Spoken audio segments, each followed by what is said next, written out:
very same day Sarah drove to the airport to pick up her first love, I sat at home and signed the divorce papers. She had offered to give me a bit more time to think it over, but I just shook my head and told her there wasn't any need for that. Back in the day, she only married me because Julian had gotten married to someone else, and she felt like she didn't have any other options. I was stable, I had a decent job, and I was respectable enough, so I managed to catch her eye. I've held on to this position as her husband for years, but now that the guy she actually loves is back in the picture, it is definitely time for me to step aside. We ran into each other later at the entrance of the government office, where we finalized things. I was holding the new red certificate that proved I was single again when she actually stepped in front of me to block my path. Her eyes looked all red and puffy, and her voice sounded rough when she asked me what that other woman had that she didn't, and how I could possibly love someone else enough to marry them so quickly. It was a misunderstanding, of course, but I didn't correct her. I had found out Julian was back in kind of a weird way. I was down at the beach a while ago and I literally bumped into my brother-in-law, Toby, who was writing something in the wet sand. He was on a video call on his phone, and he had drawn a huge heart with Sarah's name and his friend's name inside it. He was laughing and tapping the empty space inside the heart with a stick, telling Julian to hurry back because that spot was saved for him. The guy on the other end of the video call laughed back, his voice sounding warm and happy, and said he knew, and that Toby's sister was already there to pick him up. That was the moment I suddenly understood why Sarah had organized her schedule so far in advance and told me she had a specific meeting that morning. Then the man's voice came through again, saying he'd see them tonight. Toby ended the call and turned around, noticing me standing there with a smile on my face. The ocean waves slowly washed up and erased Sarah's name from the sand. I reached out and messed up Toby's hair a bit, just a friendly gesture, and asked him if he was having dinner with Julian that night. He nodded, looking like he wanted to explain or say something more, but he didn't. Tori. We said our goodbyes, and I looked down at the heart where my name was definitely missing. Even before I tried to compare the two of us, I knew I couldn't really match up to Julian. Even though Julian had been married for a while, Sarah's friends always looked at him like he was the real brother-in-law. They would call me Mark, acting as if I was just a business partner or something, polite and respectful, but never anything more than that. It wasn't until I heard how they answered Julian's call that I realized they were actually capable of laughing and joking around with guys too. I started to see the whole picture. They had seen what real love looked like with Sarah and Julian, which made Sarah's choice to settle for me seem pretty clear. In her younger days, Sarah loved with a lot of energy. They used to float over cities in hot air balloons, hug on top of snowy mountains when the sun came up, and kiss at the very top of Ferris wheels. It felt like something that would last forever. But that intense teenage romance ended when Julian went overseas and found someone else. Their spark faded out, leaving me and Sarah to try and make something work. Compared to Julian, I'm not nearly as energetic or interesting. Sarah became a lot more reserved, too. Our daily routine was consistent, but it was also incredibly dull. I would forget where I put things, and she would sit next to me and put labels on them. I can picture the soft dent from the pen as the ink dries on the label. She would tilt her head and smile, telling me that way I wouldn't lose them. In those moments, she really seemed like a normal wife who loved her husband. But when she invited me as her guest to an alumni event, someone asked if we wanted to go see the old campus building where some of Julian's photos were still hanging on the wall. Her grip on my arm got a little tighter. She looked at me and said we shouldn't go or it might bring back memories. It was like she was trying to say she wouldn't think of Julian, because if she did, she would miss him. On my way back home, I decided to call Sarah. My finger hovered over the button for a second before I hit call, but I did it anyway. I felt like she answered slower than she usually did. She asked what was up, and I could hear what sounded like airport noise in the background. I kept my voice steady and asked if she was still in her meeting. Her voice was cool and quiet. And nothing seemed wrong unless you knew she was actually with Julian right then. For a second, I felt lost. Sarah had always been perfect on the surface, But underneath that, there had always been this indifference. She told me she would be home late, which snapped me back to reality. For some reason, I just blurted out and asked if she was going to a get-together. It was her turn to go quiet. I usually never questioned what she was doing. Finally, she said she was with friends. She told me she'd see me later. I was about to hang up when she called my name again and said she would try to come home sooner, and told me not to go to sleep too early. Her words confused me, but I just went along with it. I went to visit a lawyer and got a copy of a standard divorce agreement. I figured whatever Sarah wanted to talk about that night involved us splitting up. Life after divorce could be okay. We had been decent partners through life, so if she wanted out, that was fair. Sitting at home filling out those papers felt a lot like writing a resignation letter for a job. She was a great wife, and I was, at best, just an average husband. When I got to the section about dividing our property, I realized we barely owned anything jointly. The things that were truly mine were minimal, as if I had just been a guest in a stranger's house for 2 years. When I left, I would only be bringing the little bit I had originally arrived with. I didn't stay up waiting for Sarah that night. By midnight, I put the papers on the table and packed up my stuff. While I was cleaning up, I found an unsent wedding invitation. I remembered Sarah meticulously writing a bunch of them and insisting none were missing, even when I thought there were. This one was addressed to Julian. It had a bent corner and a small water stain, maybe from a single tear, which wasn't exactly shocking to find. After I finished packing, I turned out the lights and went to sleep. The next morning, I woke up with Sarah lying next to me. She was already awake. She playfully tugged at my hair, which was something she usually did. The faint smell of alcohol let me know she was hungover from the night before. I apologized for sleeping in. I shook my head and said it was no big deal, then got up to go make her some porridge. When I came out of the kitchen, Sarah had already left. The divorce papers on the coffee table were gone too. My luggage was piled up in the corner, making me look like a kid trying to run away from home. I couldn't be bothered to guess what Sarah wanted to say the night before. I didn't want to figure out why she was delaying the divorce. I preferred to just believe I was being understanding again. My phone buzzed with a message from Julian. It was a picture of Sarah making him some hangover soup. The text said she forgot to tell me she left, so she asked him to let me know she was with him. I typed back a simple "Okay," feeling totally indifferent. I doubted that is exactly what Sarah said. She is the type to play her role as a wife completely. I got Julian's contact info back during a college club recruitment event. He and Sarah were 2 years ahead of me in school. I added his number when I signed up for hiking. Her friends always found me boring compared to Julian. He was more daring and adventurous. I used to be like that too, until my family went through some tough times. Losing my dad made me grow up really fast. Back in school, I was an outsider watching their love story happen. I saw her set off fireworks with his name on them for her birthday. When I heard about Julian's wedding abroad, it was during a hiking event. Sarah collapsed from exhaustion, and I thought she was just out of breath. I quickly handed her an oxygen bottle. She thanked me and asked for my name. She repeated Mark slowly. Later, when her friends asked why she suddenly decided to pursue me, she just smiled softly, as if it was just a random whim. For years, they all saw me as someone she used to pass the time, never taking me seriously. They would shamelessly bring up Julian whenever Sarah was around. I called my best friend Dave and asked if I could crash at his place for a few days. On the other end, he sounded surprised and asked if she finally picked a fight with me. I said no while dragging my suitcase toward the door and told him we were getting divorced. I heard the door close and looked up, surprised. Sarah raised an eyebrow and sat on the couch, pulling yesterday's divorce papers out of her pocket. She asked if I had thought it through. Her tone was calm, but her eyes were staring right into mine. She apologized, saying she drank too much the night before. She said if this was about that, she promised it wouldn't happen again, and we could think about it some more. But I could smell a different perfume on her, one she hadn't worn since she broke up with Julian. Did she really only go drinking? Why couldn't she just tell me who she was with? I shook my head and told her there was no need, then handed her the pen and told her to sign it.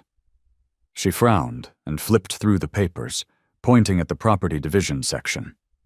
She asked if that was it, mentioning she had a lot of assets, and in court I would be awarded some. I hadn't seen her take this long to read a document in a while, checking every detail. I told her no, that money was all hers, and I didn't want it. She chuckled, her emotions hard to read, and said all right. She signed her name quickly, but hesitated over the signature line, making me wonder if she was going to change her mind. I picked up my suitcase and left. Later that night, she texted me asking if she should mail the divorce certificate, or if I would pick it up.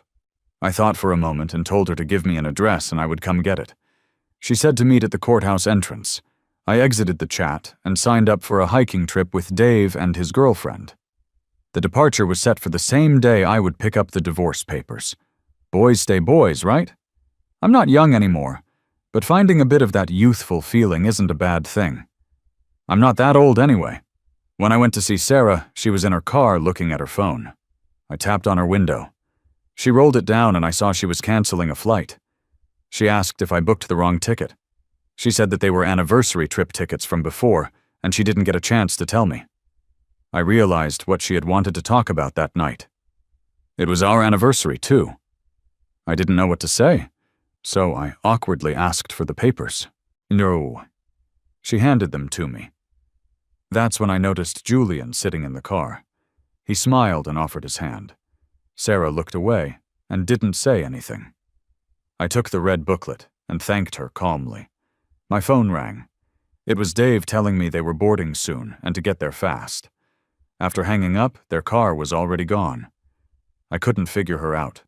She wanted me to know the divorce wasn't her idea, yet she let Julian show off right in front of me. I rushed to the airport, deleting her and her friend's contacts along the way. Guessing her thoughts was exhausting. At the airport, meeting up with the group, Dave pulled me aside excitedly and pointed through the crowd. I spotted Julian and Sarah. Julian was holding Sarah's arm and saying goodbye. Sarah seemed to enjoy it, hugging his shoulder. The world is too small when you bump into them even on a hiking trip. I tried to hide in the crowd and met Sarah's gaze. She started making her way towards me, but couldn't get through the dense crowd. She pulled out her phone and typed into the chat, asking what was up with the sudden interest in hiking again. She sent it, but it only got a cold red exclamation mark because I had deleted her. Her usually cool smile, which had been like a mask for so many years, suddenly looked incredibly stiff. Julian didn't make it to the top of the mountain, maybe because he hadn't trained much while he was abroad. By halfway up, he was exhausted. He wasn't far from me, so I brought him back to camp, gave him oxygen, and fed him some glucose.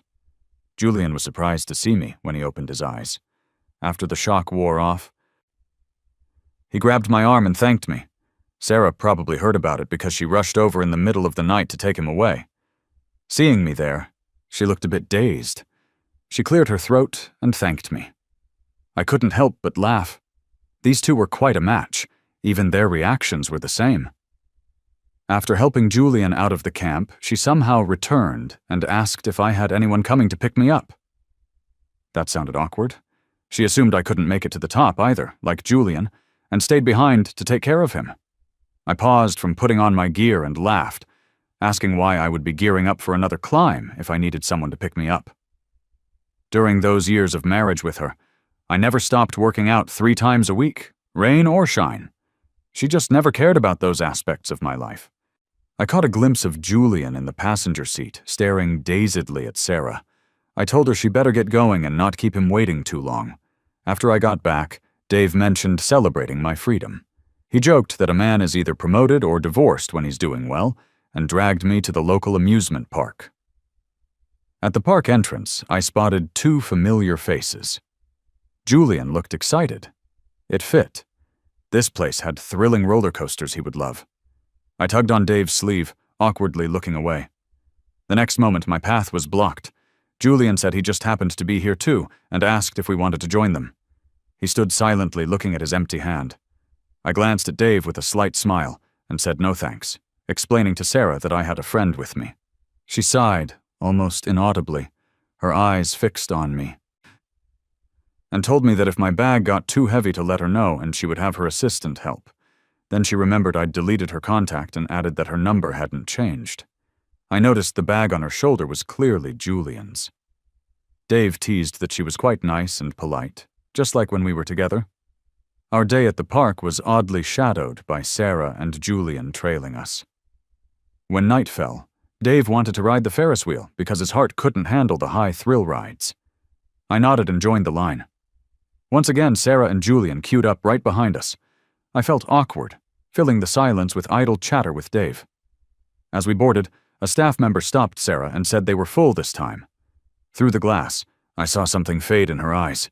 She walked out of line, and Julian clutched her sleeve. Tunpoi koe, wanting to ride. She sat on a nearby bench and said no, claiming she was afraid of heights. In truth, she braved it back then because of Julian's love for extreme sports. She took him on hot air balloons and mountain climbs. She watched the Ferris wheel's reflection on the river, lost in thought. She wasn't young anymore, realizing she had lost that old courage. Julian noticed Sarah's downcast demeanor and gently patted her shoulder. He had never seen her look so fragile, like someone completely giving in to fate. When I got off the Ferris wheel, she got up and reached for Julian's hand, suggesting they watch the fireworks. But looking back, the person she wanted beside her had already disappeared into the crowd. She couldn't catch up. Later, Dave and I moved to another city for work. I became a professional photographer. Most of the updates about Sarah and Julian came from the news since Dave was a reporter. One day he showed me a broadcast of a press conference. It was a shareholder unveiling for a major company. Under the spotlight, Julian, in a designer suit, stepped up to speak. He had joined the board. Sarah had given him half of her shares. Grabbing the mic, he smiled and said he wanted to especially thank someone. His eyes shifted to the audience. The reporters buzzed, capturing the moment. I knew he meant Sarah. The camera panned to her, looking at the sparkling Julian on stage as if reliving her vibrant youth. Someone asked if the rumors were true that he was getting engaged soon. A bit shy, he lowered his head, showing off a ring, and said yes, inviting everyone to come. The video cut off there. Dave patted my shoulder and asked what I thought. I silently turned off the screen and said they were a good match. Dave asked if that was it. I nodded and said, yeah, that's it. We weren't compatible. Staying together just drained us both. Holding on to something not mine, no matter how tightly, was like grasping water flowing past my fingers. So, in the end, it's better to never cross that river. Just skim across the shore like a breeze. That's enough. But then Dave told me that Julian's engagement party was today, and his fiancée wasn't Sarah. She didn't even attend. Julian said she had to leave for a business trip and couldn't make it back. I was leaning back on the sofa, staring at the ceiling. For some reason, my mind felt a bit chaotic. I told Dave, let's go hiking. At the airport, I spotted a figure surrounded by bodyguards from afar. She was hurrying towards the exit. What could be happening in this small city that would make the CEO skip her first love's engagement party? Dave tugged on my sleeve, bringing me back to reality, and we headed towards the boarding gate. The plane took off with some turbulence. We left Sarah and that small town behind. During that hike, I captured an incredible sea of clouds at sunrise. I also took wedding photos for Dave and his girlfriend. We had a guide named Maya. That photo set unexpectedly won an award, and I especially thanked her on stage. On the climb, I almost fell into a crevasse, and she held on to me tightly, pulling me out. Some nosy reporters dug into my past with Sarah. They asked if I had anything to say to her. I held the mic, smiled, and shook my head gently, saying we were no longer involved, and I hoped everyone focused on my present. I invited Maya, Dave, Donkorn, and the others to the award ceremony. After coming off stage, I sat down with them to chat. Out of the corner of my eye, I noticed a figure standing in the back row. It was Sarah, wearing a royal blue scarf I had given her as an anniversary gift. She looked at me for a long moment, and then smiled tenderly, though it seemed self-deprecating. Dave suddenly shifted the conversation, mentioning that they were planning to get married, and asked if I had any plans to marry. Sarah, who was walking toward us, froze in place as soon as he finished speaking. I signaled them to keep quiet and quickly led them out of the banquet hall. Just as we left, we bumped into Toby. He was another award recipient that night. Sarah probably came to support her brother. It was awkward making eye contact, so I gave him a friendly nod. He seemed unsure of how to react, and stood in silence for a while.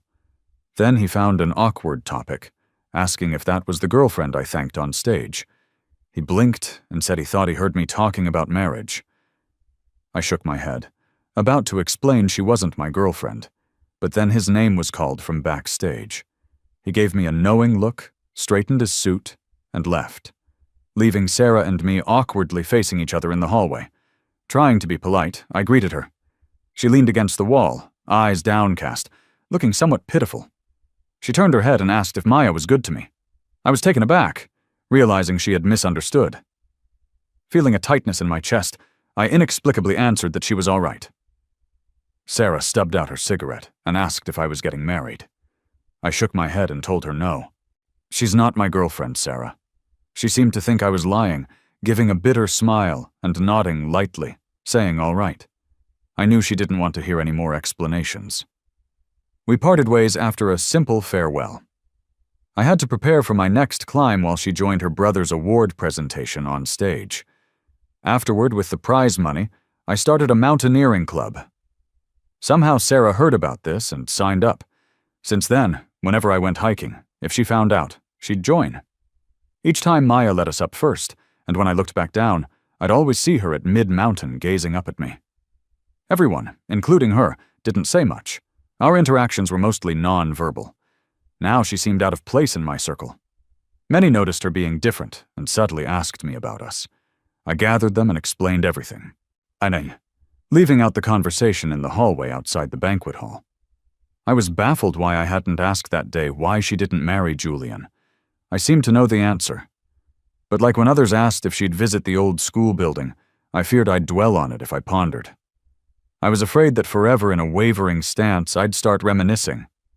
Dave and his girlfriend were getting married. Getting this news, I grabbed my camera along with some props and accompanied them to the registrar's office. With the embossed marriage certificate, I wished them a happy ever after. Dave went to change, and I held the red certificate outside. The path was suddenly blocked. It was snowing and some had settled on her shoulders. How long had she been waiting outside? And how did she know I was here? Was Sarah at the registrar to get married too? Without allowing any refusal, she took the marriage certificates from me, touched their covers, and handed them back. Her voice was hoarse when she asked me, "Didn't I say she wasn't my girlfriend?" She chuckled softly and asked why I lied to her. Bowing her head, I watched her eyes go from dry to red. She reached out as if to hug me. I stood stiffly. She quickly regained her composure and slipped her hands into her pockets. She asked what makes her better than Sarah that I'd want to marry her. For the first time since I've known Sarah, she seemed undone before me.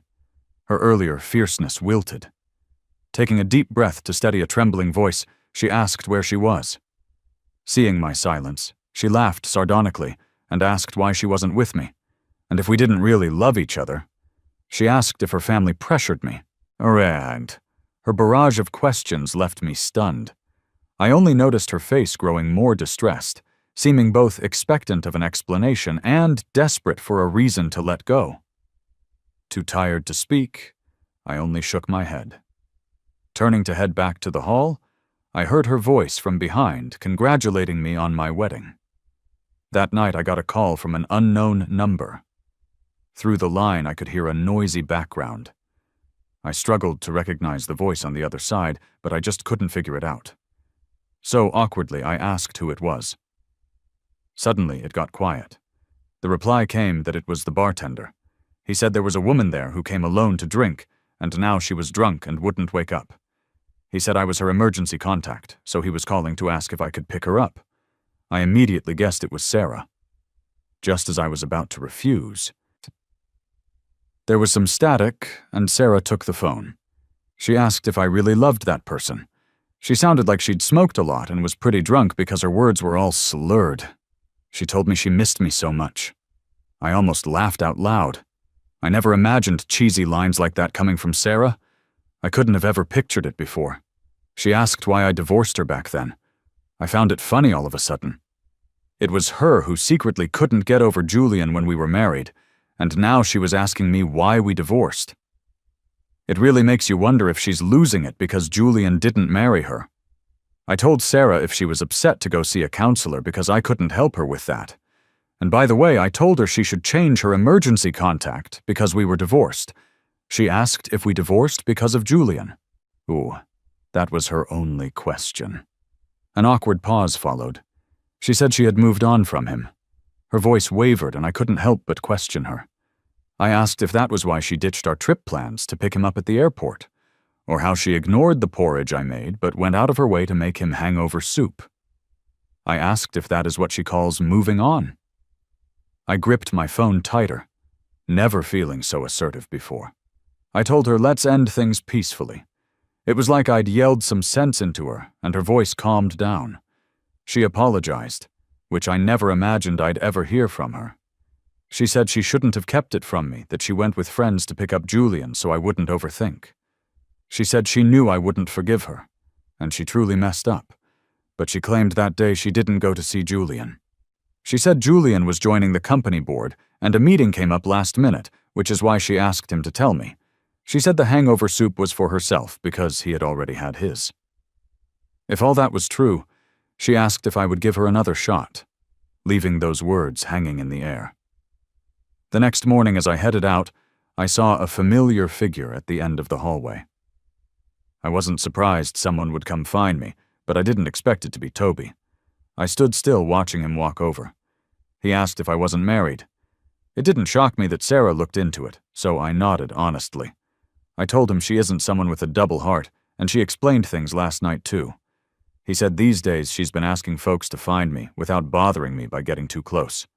He told me the day I went to the civil office she stood in the snow all morning by herself. She wanted him to ask if I'd be willing to start over. I reached out, tousling his hair like I did by the beach. I smiled, feeling at ease, and told Toby no. Actually, I told him there's another reason for our divorce. We're just not right for each other. We can't drop our guard and be our true selves. We're like two air currents crashing and grinding against each other until we're entirely worn out. If it's true she's over Julian, going back to her would just mean getting the same old Sarah. And that's the most pointless thing. He stubbornly met my gaze, his eyes so much like his sister's. Eventually his shoulders slumped. He pulled out his phone, showing a voice call on the screen. Sarah's voice was especially gravelly from the hangover when she said she wished me happiness. Sarah had many friends from different walks of life, so it's inevitable to bump into them now and again. After clearly turning Sarah down, whenever asked about her, I'd just shake my head and say I didn't know. Busy preparing for one mountain climbing trip after another, standing on cliffs trying to capture the perfect light and shadow, I began to gain some recognition.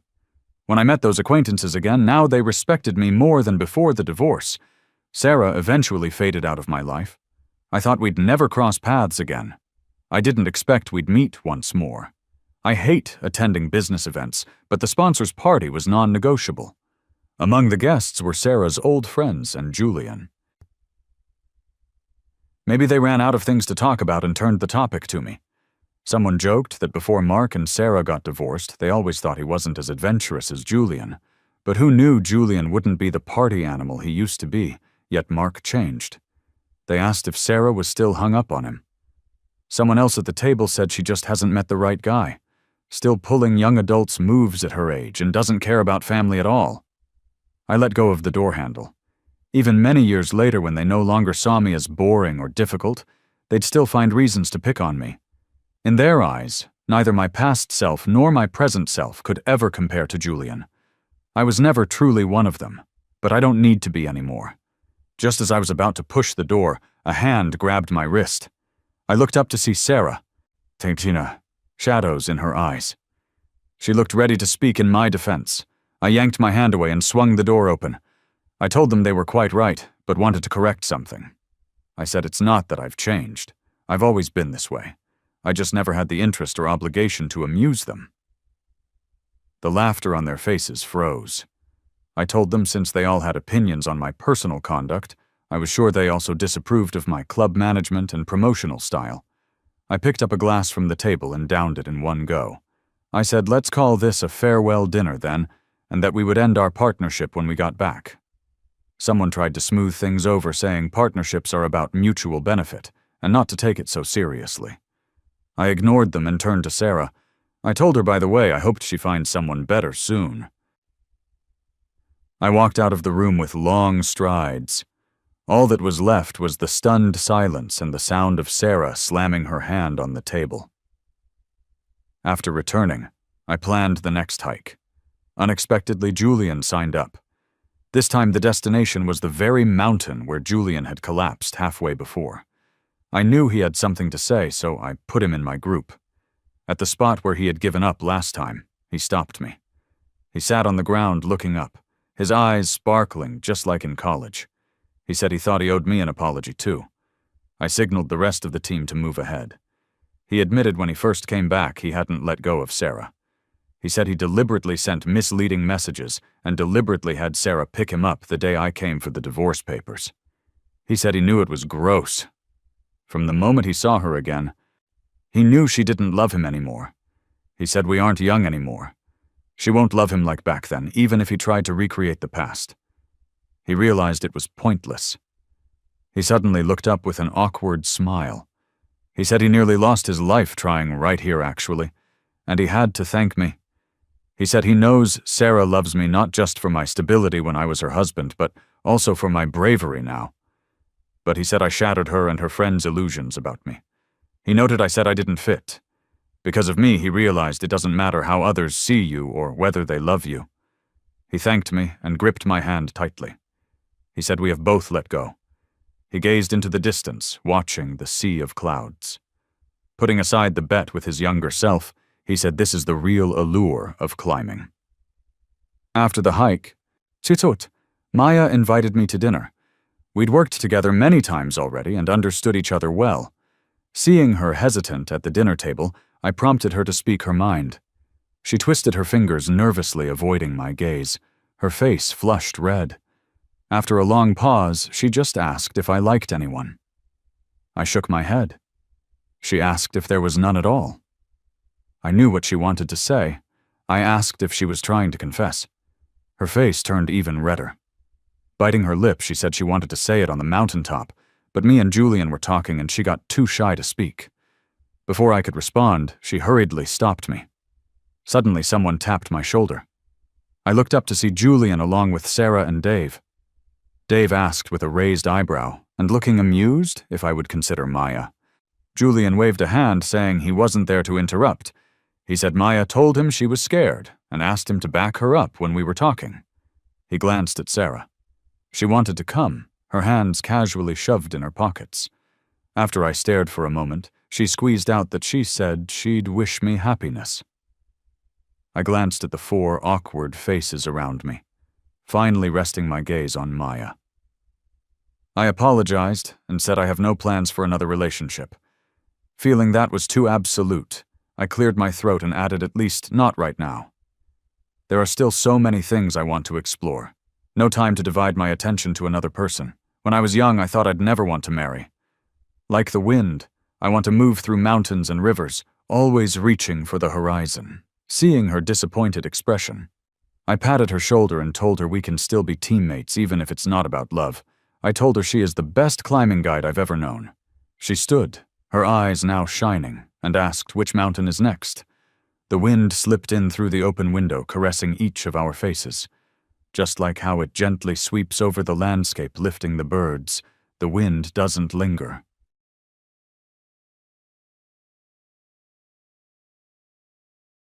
Dude, yesterday I did like well, Tuesday night into yesterday, I did like a 21-hour stream. Damn. Yeah, it was fucking brutal. And I was drinking pretty much the entire time. Like I stayed up for 24 hours yesterday. I fell asleep. God damn. I slept on the couch from like 5:30 to it was like 6:30, 6:45, and then got up, ate dinner. Then I watched the last 2 episodes of Fallout, and then went to bed.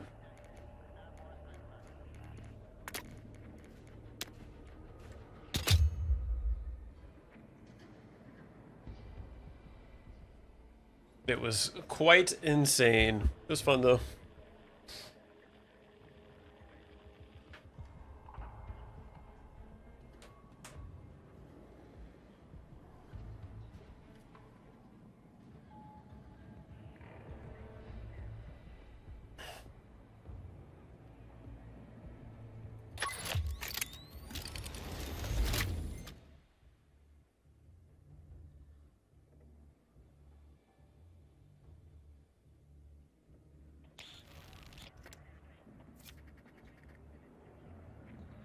Never knew who sang that song.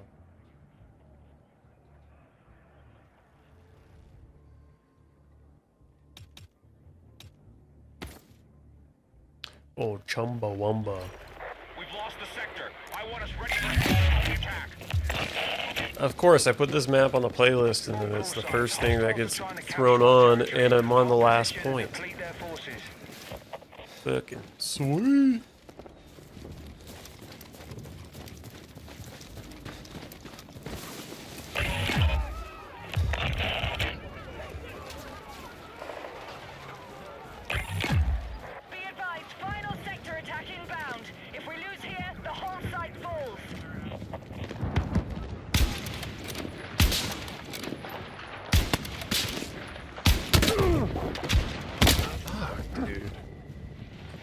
Oofa doofa Rooney, a DMR.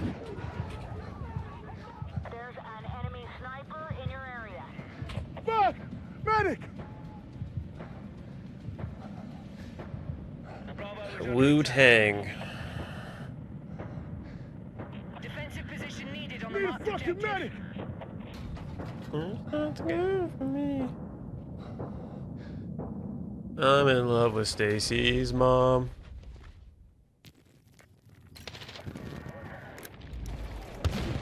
Stacy's mom has got it going on. Hostiles are attacking objective Alpha.